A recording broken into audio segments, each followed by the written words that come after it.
Hey, what's up, everybody? Welcome to the YanBar Podcast. My name is Brian Barcelo, host of this episode.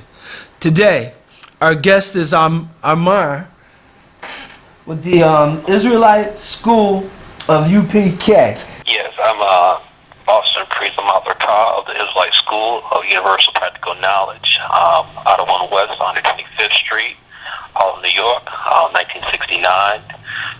Still running strong under Commander Junior Hanna, who is the head of this organization. And our premise is to wake up to the 12 lost tribes of Israel. That includes Black, Hispanic, Native Americans, who are the Lord's chosen people. And our mission is to come wake them up and warn them of the impending danger that's coming or that is already here. But, in essence, to save their lives before the danger does strike them. Okay. Now, one thing I tell everybody, you guys are in the community, but it seems like a lot of people in the community may not be aware of you. I spoke, with some of the friends that I have, and out of, let's see, I think I talked to maybe 3 people, and I think all 3 of them didn't know about you guys. But I spoke to you earlier. I heard of you guys way back in the 80s. Can you tell us a little bit about the history? Sure. Just a quick synopsis of it. The organization began in 1969. There was one brother who, it was actually like a tradition that was passed down through slavery, but the one brother who was a part of a Jewish synagogue, through his examining the scriptures, he began to question what was being taught, and through the Spirit, began to understand that what the Bible was talking about was really talking about the people who were enslaved in this country, because the people that he was attending the synagogue with, the scriptures didn't really fit them. As it went on, the brother ended up having 6 other brothers coming to the school, which were known as the 7 heads. They were in the school for a period of time. The actual brother who started it, he was actually murdered in New Jersey. But for the other brothers who were here, some brothers remained. A few passed away, and the other ones left. And when that happened, what took place is that the people who left started new schools or new camps. And that's why you have so many different Israelite schools or camps or groups out there now, because of them delineating from the actual school of 1 West in Harlem, New York. Commander Junior Hanna came into the school, I believe it was, it was 85, if I'm correct. Don't quote me on that. I might have it wrong, but I think he came in at 85, at the age of 19, rose up through the ranks. The school was growing, and then there was a departing, which happened around 2000. So after everyone pretty much departed, he was commanded to go to Philadelphia, Pennsylvania, to restart the school, and has been there ever since. With that came Jerome Hyman, who is under him in rank, Joe Mayak, which is under him in rank, and then everyone else started to trickle in. So I think there's a total of like 8 generals currently, a number of captains. I'm giving you the rank order in which it follows. A number of captains throughout the country who have been risen up, and a bunch of officers. And troopers are anyone who's new or who has been accepted into the organization for military purposes. The rank is for those who do the work, the people you see on the campsites, doing the street speakings. We're functioning as a military according to what the scriptures wants us to, or as it describes us to. And anyone else who comes in, if they take the oath to become a priest and an officer, part of the military, they are the ones that you usually see doing the work. But it is okay to come into the school and not be a part of the military, because it is important for every person that is considered an Israelite to come into the school and serve the Lord in some shape, form, or fashion. Understood. Now, when you say military, you may have said it, but just so I understand, when you say military, you're not thinking about armed conflict or anything, are you? Well, this isn't necessarily physical. What the Bible describes as being carnal. This isn't a carnal military, which is what you see the white man's military as being, where you're going around and you're wreaking havoc, in different countries for the sake of keeping your country financially stable and rich, and keeping other nations in fear of you. Mm-hmm. What this is at a later date in time, it will function as such, but not like the white man's military.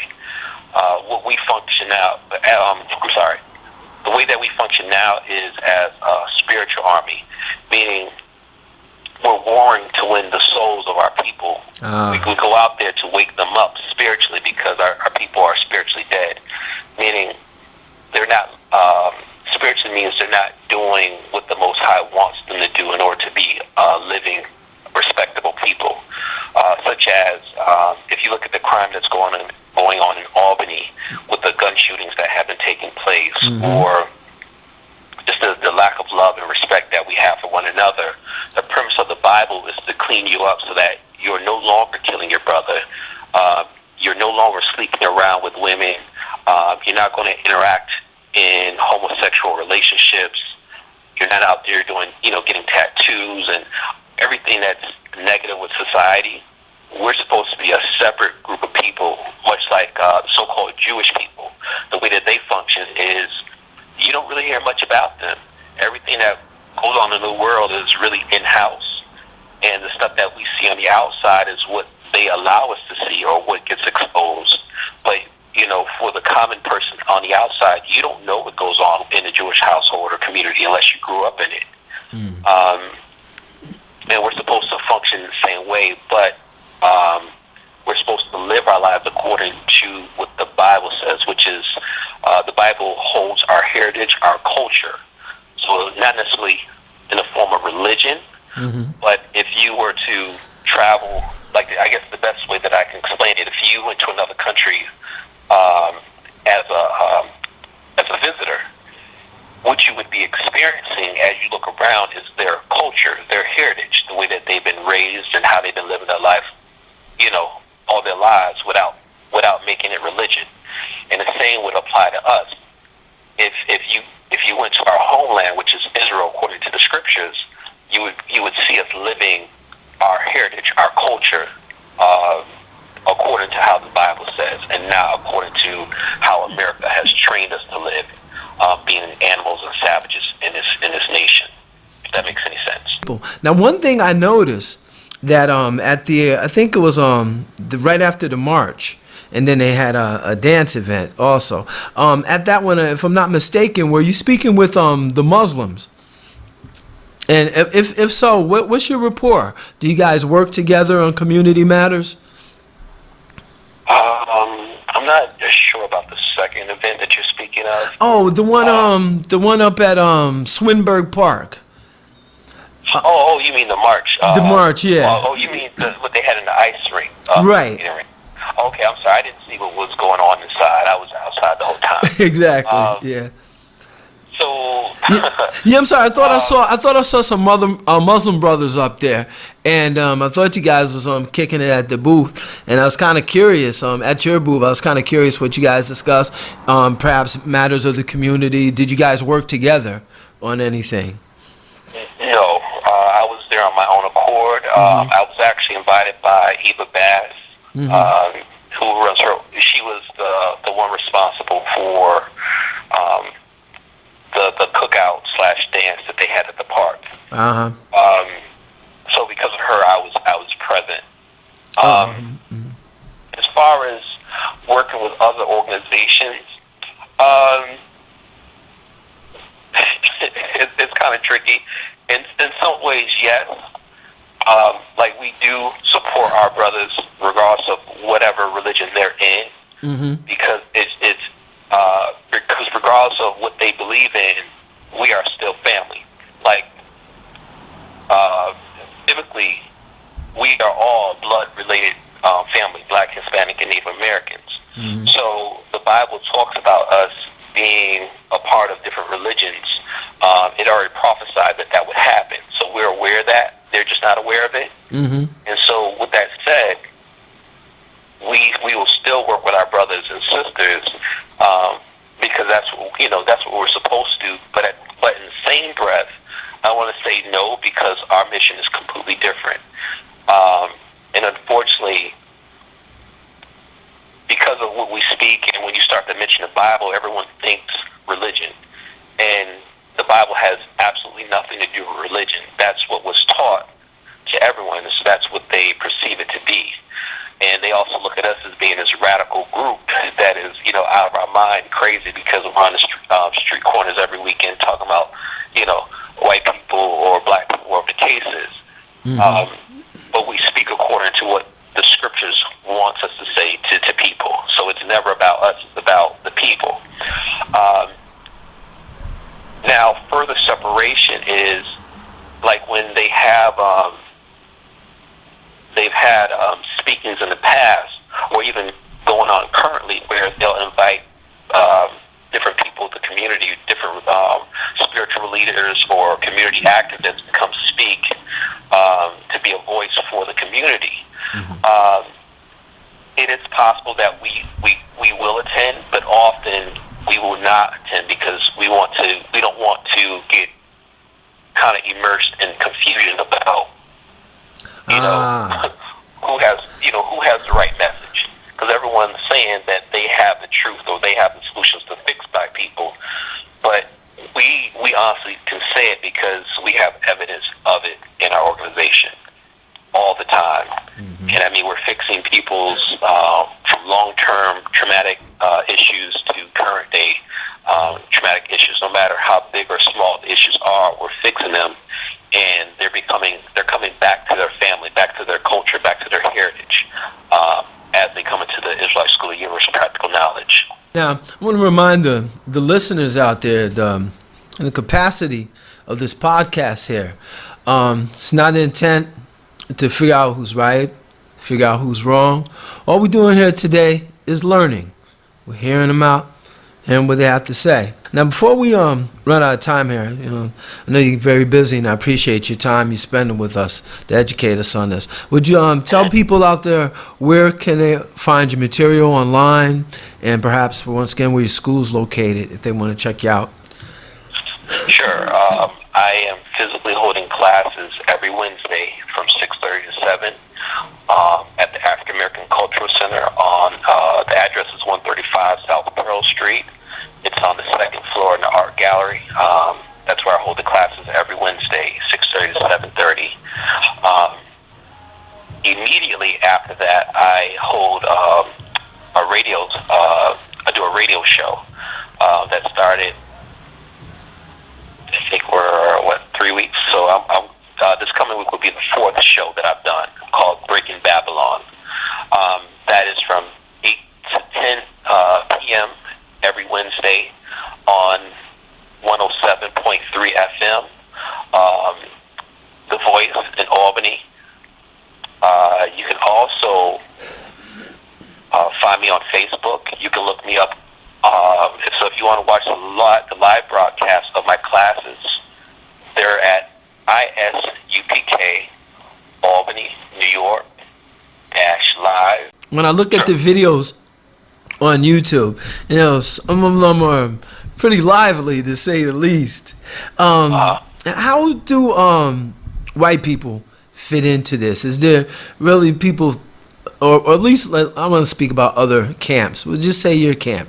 How do you feel towards whites? I mean, we hear all this hate stuff, and and it seems like people have the impression that maybe guys are against whites, want to cause them harm. Is this true? Not at all. Actually, what's taught is that it's even in the scriptures that you should not put a hand to white people. Now, you can defend yourself in the event of someone trying to cause you harm, but there's never been a situation where we've physically had to harm white people that I know of since 1969. It has never happened. We are often compared to the black KKK, but again, no one in our organization has ever hung a white person. We've never shot a white person. We haven't had to beat up any white people, so on and so forth. The rhetoric that you hear on the streets, which comes across as hate speech, isn't really hate speech. It's really love for our people.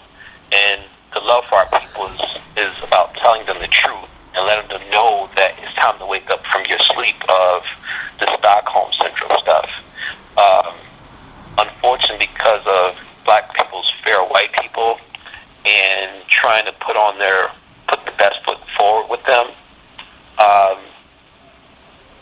the more you show love to them, the more hatred you tend to have for your own people. And so when you come into school, you learn to do the reverse. You learn to love your people, and you learn to have I'll put it like this: you learn to favor your people more so that you can function properly. But I'm trying to think as far as white people in their place. They really don't have a place.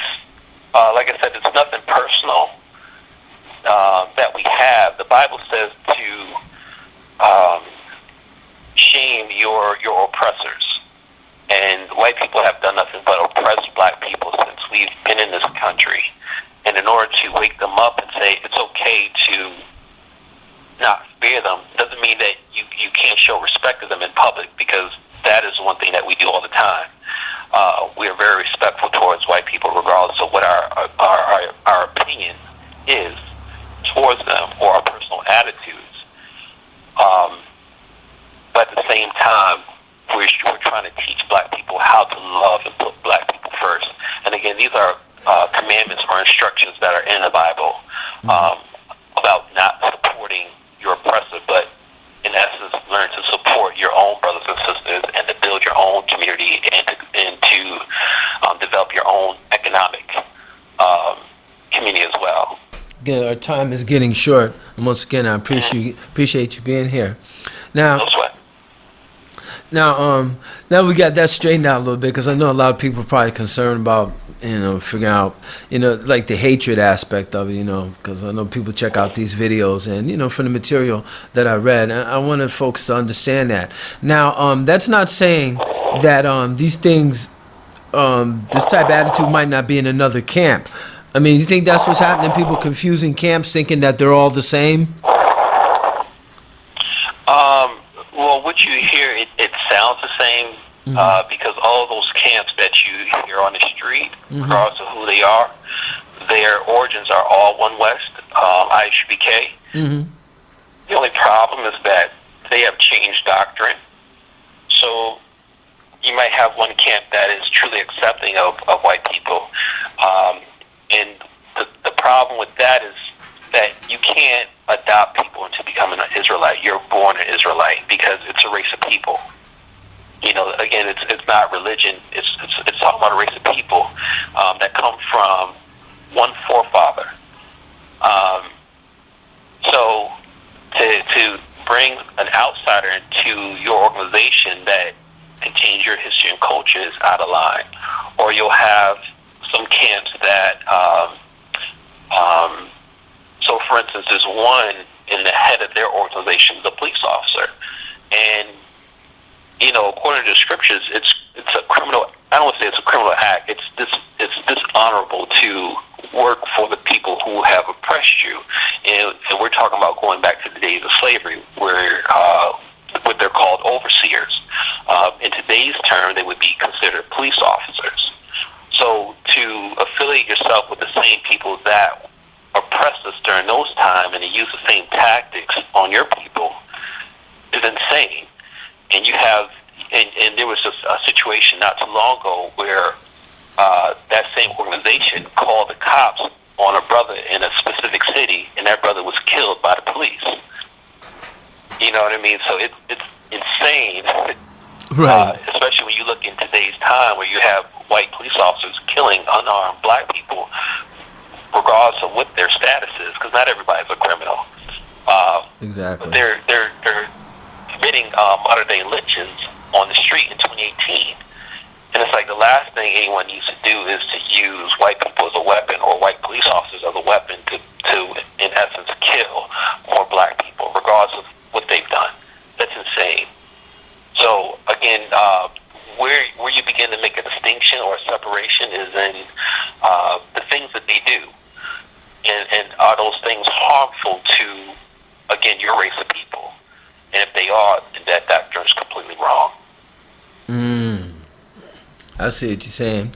You know, one thing, when I was, I look at racism, a lot of other things. And one thing I noticed, about whites, a lot of the stuff that's attributed, the things that they do that's attributed to racism, I kind of see as them looking out for themselves. I know probably an unpopular view with folks, but I see that too. They're just looking out for their kind. And I don't, hate them for that. I think everybody should look out for themselves. And I don't see that much in the black community. So I really appreciate any organization that's pro-black. As far as the hatred's concerned, I don't have that in my heart for people. It don't mean I'm not pissed with people about some things, upset with folks about some things. But as far as the hatred, I don't have that, and it's good to hear that that's not the case with you guys. Right. It's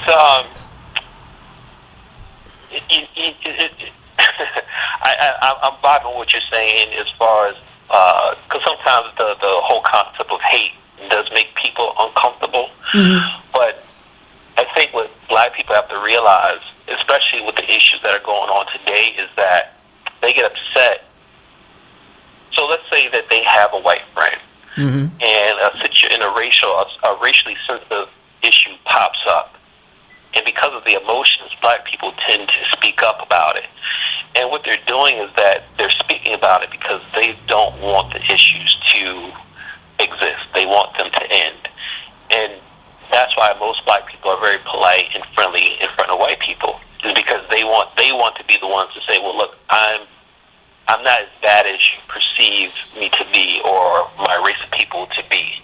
So whatever lies and misconceptions you've been told growing up, I'm going to be the example to show you that I'm the opposite.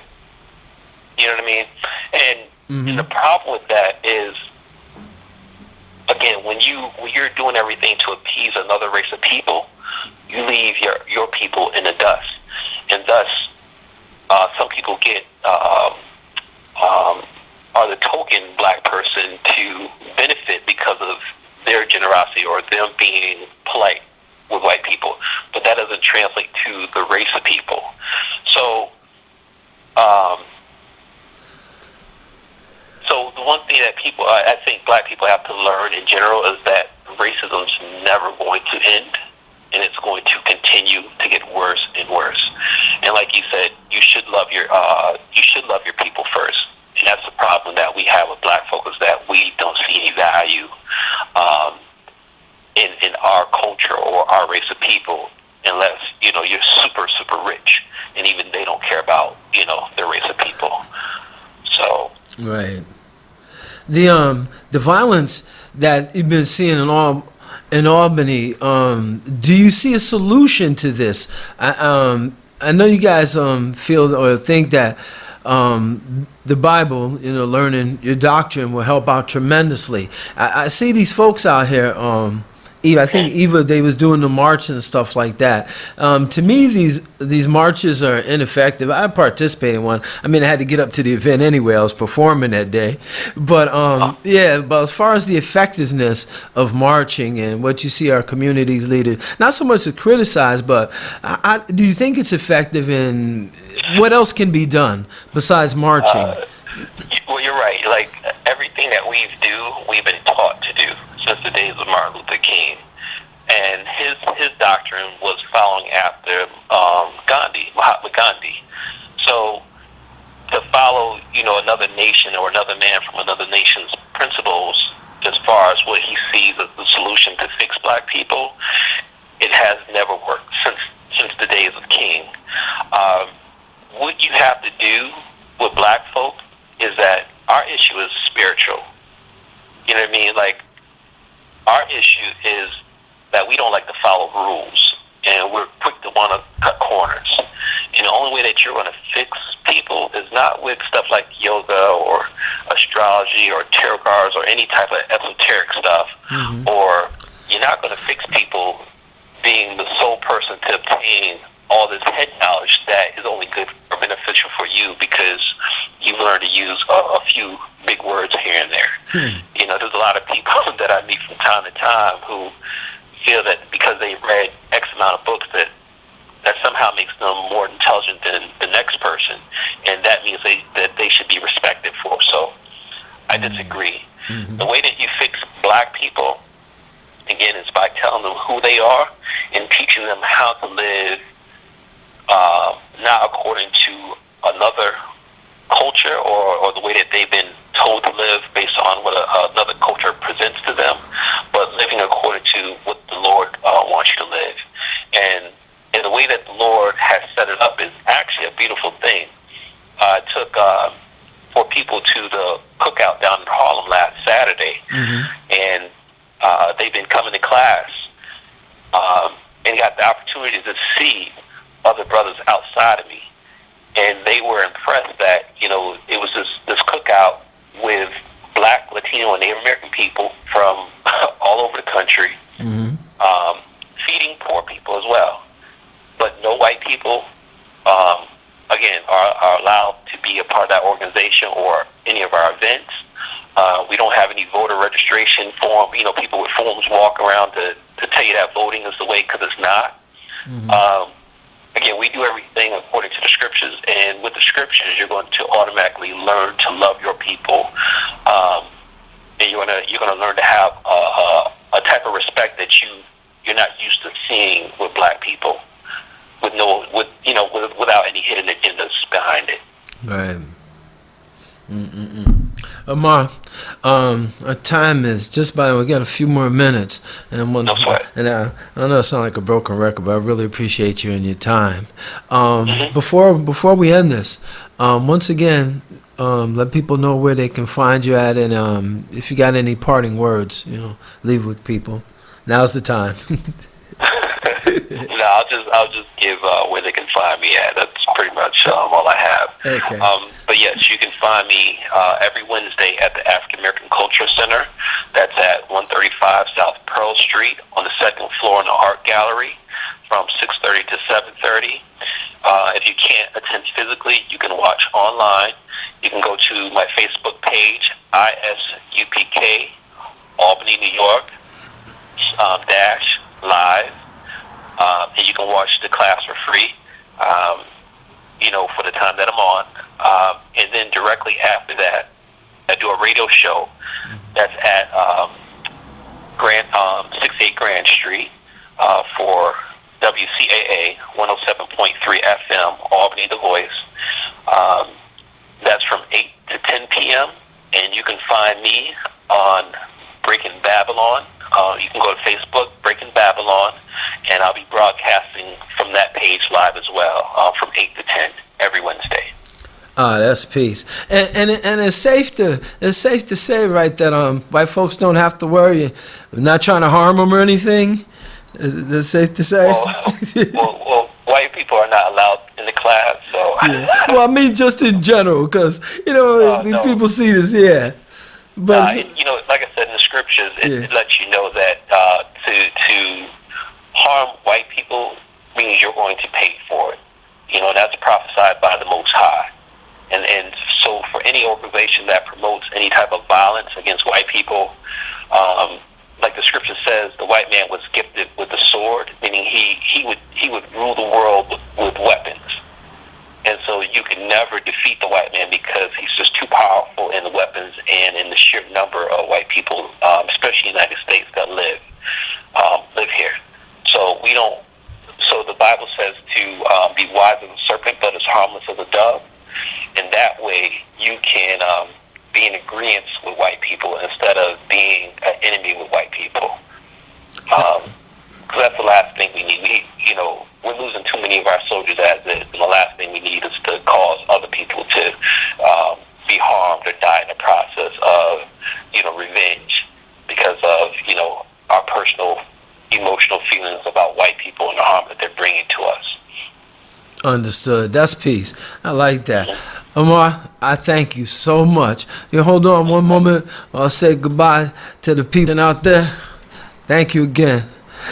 Everybody, once again, this is the end of another podcast. Thank you guys so much for joining us. Don't forget to check out Amar and also check out our previous podcast. Once again, my name is Brian Barcelo, host of this episode. And remember, the YanBar Podcast is the place where you make it happen. Peace.